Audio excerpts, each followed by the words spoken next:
విధుల నిర్వహణలో అలసత్వం వహిస్తే ఎంతటి వారినైనా వేటు వేయడానికి ప్రభుత్వం వెనకాడదని హెచ్చరించారు ఏపీ ఆరోగ్య శాఖ మంత్రి కామినేని శ్రీనివాస్. నెల్లూరు ఏసీ సుబ్బారెడ్డి ప్రభుత్వ మెడికల్ కాలేజీ హాస్పిటల్ ని ఆకస్మికంగా తనిఖీలు చేశారు. డాక్టర్లు విధులకు హాజరు కాకపోవడంపై ఆగ్రహం వ్యక్తం చేశారు. వచ్చిన వారు కూడా రిజిస్టర్లో సంతకాలు పెట్టడం లేదని మండిపడ్డారు.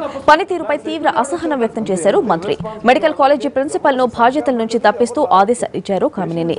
డాక్టర్లు సిబ్బందికి సంబంధించి పూర్తి స్థాయి నివేదిక ఇవ్వాలని కలెక్టర్ ని ఆదేశించారు. నెల్లూరు ఆసుపత్రికి నెల్లూరు మెడికల్ కాలేజీకి అనారోగ్యం వచ్చింది.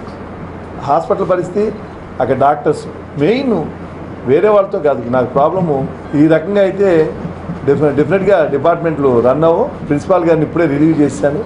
గుండెలు తెగించి ఉన్నారంటే నేను చూసి మీరు వచ్చారు కదా మీతో మాట్లాడతాను, రిజిస్టర్ పక్క తీసుకెళ్ళి ఆ ఫారెన్సిక్ ప్రొఫెసరు సంతకాలు పెట్టేస్తాను నా ఎదురుగా.